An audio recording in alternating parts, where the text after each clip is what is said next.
Bonsoir, bonsoir. Bienvenue à l'école de santé et réussite dans les groupes WhatsApp Parlons Santé et Vitalité. Vous entretiennent cette semaine sur les problèmes du système endocrinien et comment assurer son entretien. Aujourd'hui, nous parlons des troubles de l'érection.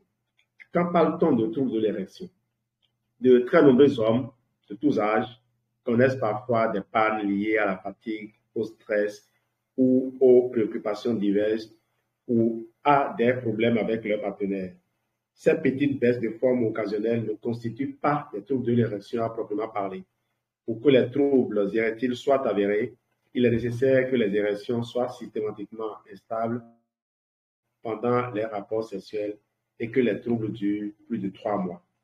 Quels sont les symptômes des troubles de l'érection?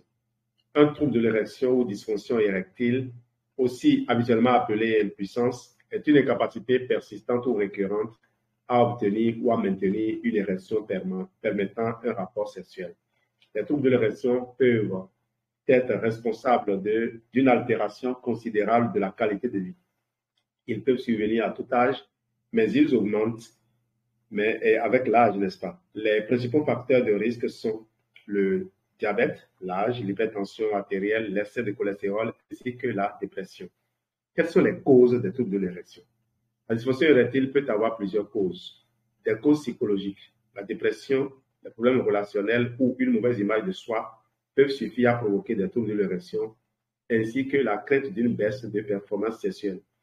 Le dialogue avec sa partenaire, avec son médecin, un psychothérapeute ou un sexologue peut aider à débloquer la situation.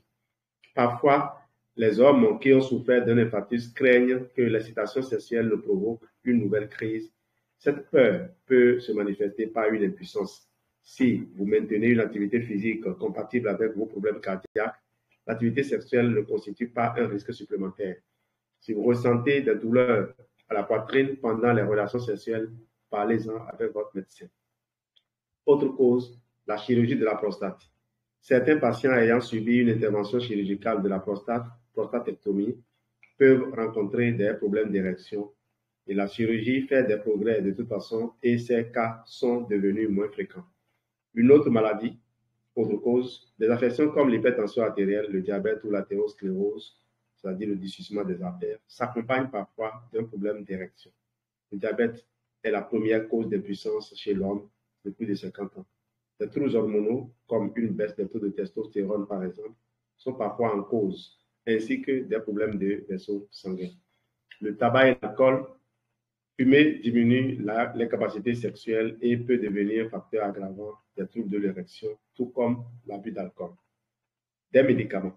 De très nombreux médicaments peuvent interférer avec la capacité à atteindre l'érection ou l'orgasme. Parmi les médicaments le plus souvent en cause, on trouve ceux prescrits contre l'hypertension, le cholestérol ou les problèmes cardiaques, contre la dépression, l'anxiété ou la maladie de Parkinson, contre les troubles de la prostate, mais aussi certains diurétiques. N'arrêtez jamais vos traitements de votre propre initiative en espérant retrouver de la vigueur. Si des troubles de l'érection apparaissent quelques jours ou quelques semaines après avoir débuté un nouveau traitement, demandez conseil avec votre médecin.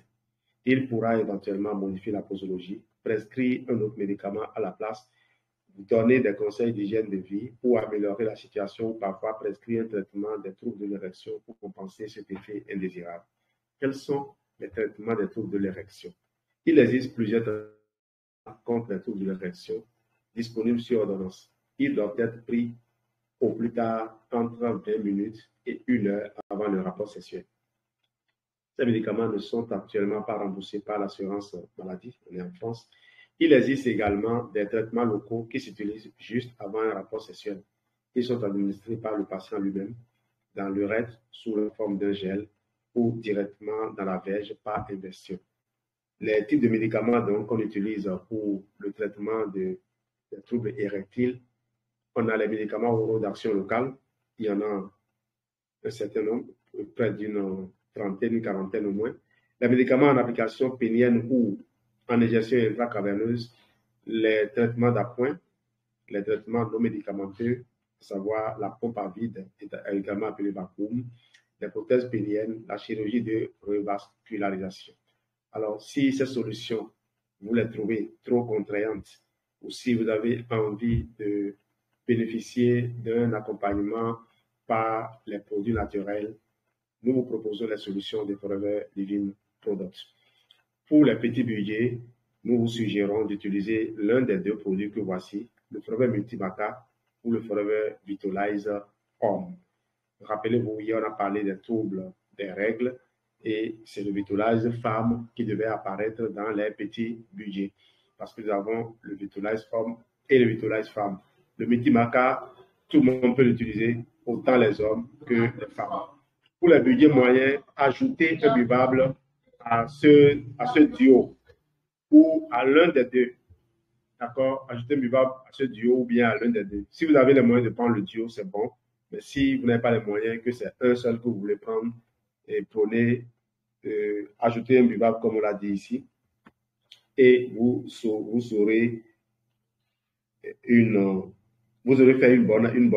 bonne action pour vous-même, n'est-ce pas, pour votre bien-être. Budget moyen toujours, 2 buvables et puis le Forever AG+. Alors pour les buvables, on a proposé le Berry Nectar parce que le Berry intervient habituellement dans l'entretien des voies urinaires, autant chez l'homme que chez la femme.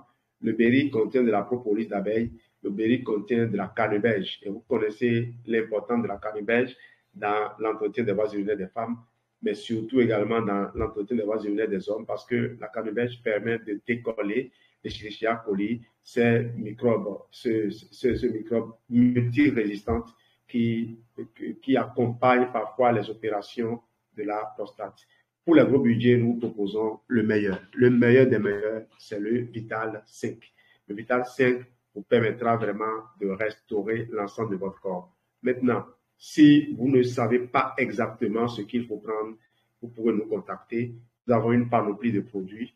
Nous saurons vous faire les combinaisons qu'il faut. Parfois, il faut simplement ajouter un supplément de minéral pour vous aider. Vous voyez là la thyroïde apparaître.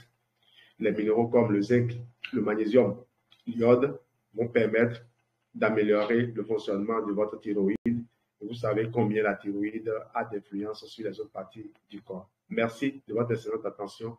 On se donne donc rendez-vous une prochaine fois pour un autre développement. Bye bye.